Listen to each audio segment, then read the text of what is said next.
হচ্ছে for the people for the country. বাজারে যখন পণ্য মূল্যে অসহায় ভোক্তারা, তখন বুধবার দুপুরে বাংলাদেশ প্রতিযোগিতা কমিশনের সভাকক্ষে বিভিন্ন কোম্পানির প্রতিনিধি, বাংলাদেশ ব্যাংক, শিল্প মন্ত্রণালয়ের কর্মকর্তাদের সঙ্গে বৈঠকে বসেন বৈষম্য বিরোধী ছাত্র আন্দোলনের সমন্বয়ক বিনিয়ামিন মোল্লা সহ শিক্ষার্থীরা।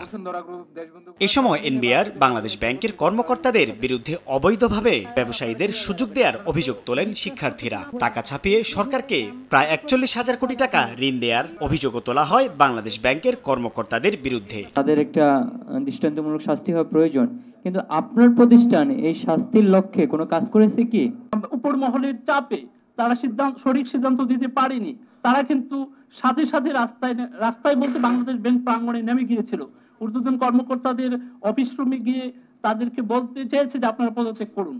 একই সঙ্গে উঠে আসে সিন্ডিকেট করে বাজারে পণ্যের দাম বাড়ানোর নানা অভিযোগ। ভোগ্যপণ্যের বাজারে স্বস্তি ফেরাতে দ্রুত সিন্ডিকেট ভাঙার হুঁশিয়ারি দেন শিক্ষার্থীরা।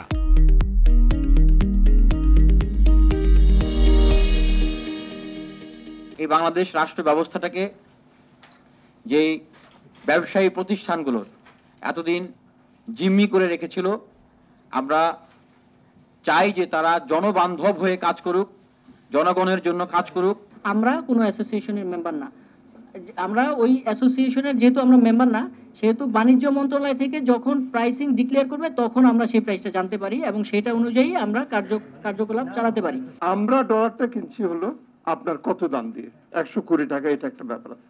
২ নম্বর হলো পার কেজি চিনিতে ইন্ডিয়া ট্যাক্স দেয় হলো ৩ টাকা ৭২ পয়সা, আর আমি ট্যাক্স দিই ৪২ টাকা। এ সময় পণ্যের দাম নির্ধারণের ক্ষেত্রে বহুমুখী বাজার বাস্তবতা তুলে ধরেন ব্যবসায়ীরা। এপিসি এর সভাপতি ছিলেন, ভাইস প্রেসিডেন্ট ছিলেন, যারা নমিনেটেড বাই সেই গভর্নমেন্ট বা সরকার, সেই বাণিজ্য মন্ত্রণালয়ের মাধ্যমে তাদেরকে দেওয়া হতো। তারা ব্যবসায়ীদের জন্য যেই লিগ্যাল কথা সেটা না বলে ম্যাক্সিমাম টাওয়ারলি সরকারের পক্ষে কথা বলছে। বাজার নিয়ন্ত্রণে বাংলাদেশ প্রতিযোগিতা কমিশনের কর্মকাণ্ড নিয়ে প্রশ্ন তোলা হলে সংস্থাটির চেয়ারপারসন বলেন, কর্মকর্তা ও সক্ষমতার অভাবে সিন্ডিকেট দমনে হিমশিম খেতে হচ্ছে তাদের। আমার সক্ষমতার অভাব আছে, এটা আমি 14 তারিখে ওনাদেরকে বলেছি, তাদের হেল্প চেয়েছি to increase my man power. আমার এটা দরকার। বাজারে অসঙ্গতি দূর করতে ভোক্তার সচেতনতা আর সবার সমন্বিত উদ্যোগের কোনো বিকল্প নেই বলে মতামত দেন আলোচকরা। এরপরও ওদের সাইফুল ইসলাম, সময় সংবাদ, ঢাকা।